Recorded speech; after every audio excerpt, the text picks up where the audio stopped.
So ఇక్కడ సమస్య ఏంటంటే అన్న 4 సంవత్సరాల నుంచి నోటిఫికేషన్ అనేది విడుదల కాలేదు. ఒకటి, ఈ 4 సంవత్సరాల నుంచి నోటిఫికేషన్ విడుదల కాకుండా గతంలో ఏజ్ రిలాక్సేషన్ మీరే పెంచారు, మళ్ళీ మీరే తగ్గించారు. అది ప్రధానమైన ఏజ్ రిలాక్సేషన్ సమస్యతో పాటు ఈవెంట్స్ అనేటి మొదలైన తర్వాత సమస్య ఎట్లుంటదంటే ఈ 4 మీటర్ల లాంగ్ జంప్ ఎవరు దునకలేడు. ఎందుకంటే ఎందుకు దునకలేరు అంటే 4 మీటర్లు కాదు 10 మీటర్లు అయినా దునకగల సత్తా ఉంటది. ఈ వివి శ్రీనివాసరావు కుట్ర ఎట్లుంటదంటే వాస్తవానికి ఈవెంట్స్ ఎట్లా పెట్టాలంటే ఒక వ్యక్తి ఫలానా నుంచి టేకాఫ్ తీసుకొని పడితే అక్కడ నుంచి టేప్ పెట్టి ఒలవాలి. టేప్ పెట్టి ఒలకుండా ఆయన ఏం చేస్తారంటే ముందట 4 మీటర్లు పట్టు పెడతాడు, అటో పట్టు పెడతాడు. ఆ పట్టు మించాలు దునకాలంటే అభ్యర్థి ఖచ్చితంగా ప్యానిక్ అయిపోయి డిస్క్వాలిఫై అవుతాడు. అంటే దునకగలిగే సత్తా ఉన్నోని కూడా ఈయన తీసిపారేస్తాడు. ఈ కుట్ర ఇంకెట్లుంటదంటే ఫస్ట్ ఈయన నోటిఫికేషన్ ఇవ్వలేదు. గత ఒక నెల రోజుల క్రితం ఒక ప్రెస్ నోట్ ఇచ్చిండు. ప్రెస్ నోట్ ఇచ్చి ఏం చేస్తారంటే మనోళ్ళందరూ ఉద్యమం చేస్తా అంటే ఉద్యోగాలు పెంచాలి అని చెప్పి ఉద్యమం చేస్తా అంటే ఆ యొక్క మనోధైర్యాన్ని కోల్పోయే విధంగా ఒక ప్రెస్ నోట్ ఇస్తాడు. ప్రెస్ నోట్ ఇచ్చిన తర్వాత అక్కడికి ఏమవుతారంటే అరే 7,000 ఉద్యోగాలు ఉన్నాయని చెప్పేసి కొంతమంది వచ్చే వాళ్ళు ఆగిపోతారు. అక్కడ తర్వాత నోటిఫికేషన్ ఇస్తాడు. ఇప్పుడు నోటిఫికేషన్ ఇచ్చి ఏం చేసిండు, అప్లికేషన్ డేట్ ఇవ్వలేదు, అని ఎగ్జామ్ డేట్ ఇవ్వలేదు మొన్నటి రక. అంటే ఇట్లా కొంతమందిని అణిసివేసే ప్రయత్నం చేసి ఒక జెన్యున్ సమస్యను కూడా అంటే ఆయననే సమస్య క్రియేట్ చేస్తాడు. సమస్యను క్రియేట్ చేసి దాన్ని కొనసాగించే విధంగా కూడా ఆయనే చేస్తాడు. ఈయన కుట్ర ఎట్లుంటదంటే రేవంత్ అన్నకు బల్మూరి అన్నకు తెలిసినా కూడా మళ్ళొకసారి ఇక్కడ చెప్పే కుట్ర ఏంటంటే ఈయన ప్రతి ఒక్క ప్రభుత్వాన్ని కూల్చడానికే ప్రయత్నం చేస్తాడు. తక్షణమైన తొలగించండి, తొలగిస్తే గానీ సమస్యకు పరిష్కారం దొరకది. తక్షణమైన తొలగించండి. ఈయన చాలా తెలివిగా ప్రవర్తిస్తాడు. ఆయన తెలివి బాగుంటుంది అనుకుంటాడు కానీ ఆయన తెలివి వల్ల అనేక రకాల జీవితాలు, లక్షల మంది జీవితాలు నాశనం అయిపోతాయి.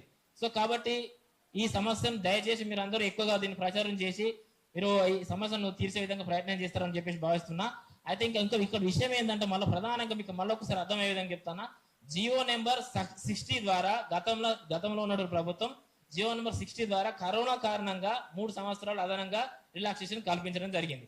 ఆ తర్వాత మేము అందరం ఫైట్ చేస్తే ఇంకో 2 సంవత్సరాలు అదనంగా పెంచి 2 సంవత్సరాలు ఇచ్చిండ్రు. అప్పుడు 5 సంవత్సరాలు ఎక్స్ట్రా రిలాక్సేషన్ వచ్చింది. దానికి కంటిన్యూషన్ జియో నెంబర్ 31 తర్వాత ఇవన్నీ కలుపుకున్నప్పుడు ఏమవుతుందంటే కానిస్టేబుల్ 34, ఎస్ఐ 37 అవుతుంది. 37 అయిన తర్వాత అప్పుడు నోటిఫికేషన్ ఇస్తే ఏం కాకపోతుండే.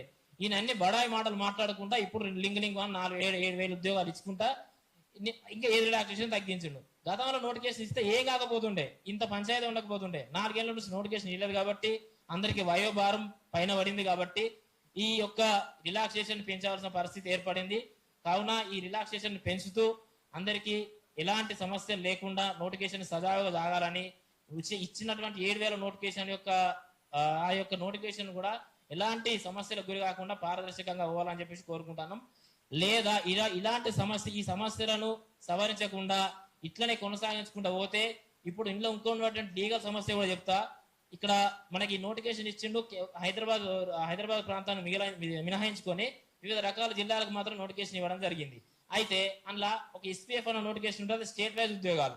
ఆ స్టేట్ వైజ్ ఉద్యోగాలకు కనుక ఇప్పుడు ఆ సెలక్షన్ చేస్తాడు ఆయన. అంటే ఎందుకు సెలక్షన్ చేస్తాడా, సెలక్షన్ చేసిన తర్వాత ఆయన ఏమంటాడంటే హైదరాబాద్ ప్రాంతానికి నోటిఫికేషన్ ఎందుకు ఇవ్వలేదంటే 81 ద్వారా తెలపడం జరిగింది. ఈ విషయం హైదరాబాద్ ఫ్యూచర్ సిటీకి కమిషనరేట్ అనేది కొత్తగా క్రియేట్ చేయడం జరిగింది. ఆ ఫ్యూచర్ సిటీకి ప్రెసిడెంట్ పర్మిషన్ రాలేదు, రాష్ట్రపతి పర్మిషన్ రాలేదు. కావున మీరు దానికి నోటిఫికేషన్ ఇస్తలేను అన్నాడు. కానీ ఇక్కడ ఉన్నటువంటి స్టేట్ వైజ్ ఉద్యోగాలు ఏవైతున్నాయో ఆ స్టేట్ వైజ్ ఉద్యోగాలు మరి అన్ని రకాల జిల్లాలకు వర్తిస్తాయి. అప్పుడు ఇలా 1,400 ఉద్యోగాలు ఇచ్చిన స్టేట్ వైజ్ ఉద్యోగాలు, ఆ 1,400 ఉద్యోగాలు కనుక ఇప్పుడు ఈ నోటిఫికేషన్ లో భర్తీ చేస్తే ఇప్పుడు అందులో రిక్రూట్మెంట్ అయినటువంటి ఆ ఉద్యోగం ఎవరైతే ఉంటాడో ఆయన ఎక్కడ రిపోర్ట్ చేస్తారంటే దానిలో నోటిఫికేషన్ ప్రకారం ఏముంటుందంటే గతంలో ఉన్నటువంటి 2022లో ఉన్నటువంటి కమిషనరేట్ ఏదైతే ఉందో అందులో రిపోర్ట్ చేయాలట. అందులో రిపోర్ట్ చేస్తే మరి ఇప్పుడు అదే దాని ప్రకారమే ఆ జిల్లా హైదరాబాద్ జోన్ వాళ్ళకు కూడా నోటిఫికేషన్ ఇవ్వచ్చు కదా. అట్లా ఇవ్వలేదు కాబట్టి మరి ఇప్పుడు మేము ఆ పాయింట్ మీద మేము నోటిఫికేషన్ మీద కేసు ఇస్తే నోటిఫికేషన్ ఆగిపోతుంది. ఇట్లా ఏం చేస్తారంటే నాట్ ఓన్లీ కాంగ్రెస్, ఏ ప్రభుత్వం వచ్చినా చెత్త ప్రభుత్వాలు ఇట్లా అసలు ఏం చేస్తారంటే ఏదో ఒక గొల్లెం పెడతారు, నోటిఫికేషన్ ఇస్తారు, దాన్ని ఆగిపోకుండా చేస్తారు. ఇట్లా అందరినీ ఇక్కడ నిరుద్యోగులు నష్టపోయే విధంగా అందరిని ఇబ్బంది పెట్టే విధంగానే ప్రభుత్వాలు ఉంటూనే అందులో ముఖ్యంగా దరిద్రుడు ఉన్నాడు మా చైర్మన్ సార్. ఆయన తక్షణంగా తొలగిస్తే ఈ సమస్యలకు ఎటువంటి ప్రాబ్లం లేకుండా నోటిఫికేషన్ అనేది ముందుకు పోతుంది. ఈ రకంగా ఇప్పుడు ఈవెంట్స్ లో ఉన్నటువంటి ఇప్పుడు నేను చెప్పినటువంటి ఏజ్ రిలాక్సేషన్ పెంచుతూ ఈవెంట్స్ లో ఉండబోయే ప్రమాదాన్ని అరికడుతూ అదేవిధంగా హైదరాబాద్ జోన్ కూడా ఉన్నటువంటి ఖాళీలు రెడీగా ఉన్నాయి. మరి ఖాళీలు ఇవ్వ అంటే అది కూడా కాదు, ఖాళీలు కూడా రెడీగా ఉన్నాయి. ఉన్నటువంటి ఖాళీలను పెంచుతూ కనుక నోటిఫికేషన్ ఇవ్వకపోతే చెప్తున్నా, అప్లికేషన్ స్టార్ట్ అవ్వడే లేటు, సమస్యలు మొదలైతాయి, సుప్రీంకోర్టు రా కూడా కేసులు అవుతాయి. అప్పుడు అంటే మాకు ఏదో తెలియదు, మాకు A to Z వివి శ్రీనివాసరావు నువ్వు ఎట్లా థింక్ చేస్తానో నీకంటే డబుల్ థింక్ చేయడం నేర్చుకున్నాం. నువ్వు ఎట్లా చేస్తావో చెయ్యి, నోటిఫికేషన్ ఎట్లా ముందుకు పోతావో మేము చూస్తాం. ఈ సమస్యలన్నీ నువ్వు క్లియర్ చేస్తే నీకు, రేవంత్ అన్నకు, బల్మూరు వెంకటన్నకు పూల దండలు వేసి పాలాభిషేకం చేస్తాం. లేదంటే ఎలాంటి అభిషేకాలు జరుగుతాయో చెప్పం, చేసి చూపిస్తాం. నేను నిరుద్యోగులం అంటే మీకు తెలుసు, ఒక్కొక్క నిరుద్యోగి తలుచుకుంటే 2 ఓట్లు లభిస్తే 30 లక్షలు ఉంటూ 2 ఓట్లు పడితే 90 లక్షల ఓట్లు వస్తాయి, మనం అధికారంలోకి వస్తుందని చెప్పినాం అన్న. అదే ప్రకారంగా ఓట్లు ఇప్పించినాం. అదే ప్రకారంగా మేము కనుక రాజకీయంలోకి దిగితే ఏ ఒక్క రాజకీయ నాయకుని కనుక పుట్టగతులు దక్కాయి. ఆ రకం కాకి చొక్కా కోసం మాత్రమే మేము ప్రయత్నం చేస్తున్నాం. ఖద్దరు చొక్కా వైపు మా యొక్క చూపులు మళ్ళీ విధంగా ప్రయత్నం చేయకండి దయచేసి. ఇంకోటి రిక్వెస్ట్ అన్న, రేవంత్ అన్న, మీరు 2034 రాక మీరు సీఎం ఉండాలని కోరుకుంటారు. మీరు సీఎం ఉండే విధంగా మేము ప్రయత్నం చేస్తాం. ఎట్లా అంటే మీకు ఉన్నటువంటి ఇంటెలిజెన్స్ వ్యవస్థ సరిగా సమాచారం ఇస్తుందో లేదో మాకు పోలీసు ఉద్యోగాలు ఇవ్వండి. చీమ చిటుక్కు అన్నా కూడా మీకు ఎలాంటి సమాచారం కావాలో అలాంటి సమాచారం ఇచ్చుకుంటా ఈ సమస్యలను క్లియర్ చేసి కనుక నోటిఫికేషన్ ఇచ్చి మమ్మల్ని సెలక్షన్ అయ్యే విధంగా చేస్తే చీమ చిటుక్కు అన్నా కూడా మీకు సమాచారం చేరవేస్తాం. మిమ్మల్ని సీఎం చేయించే బాధ్యత మేము బతుకున్నంత వరకు మిమ్మల్ని సీఎం గా చూడాలనుకుంటున్నామన్నా.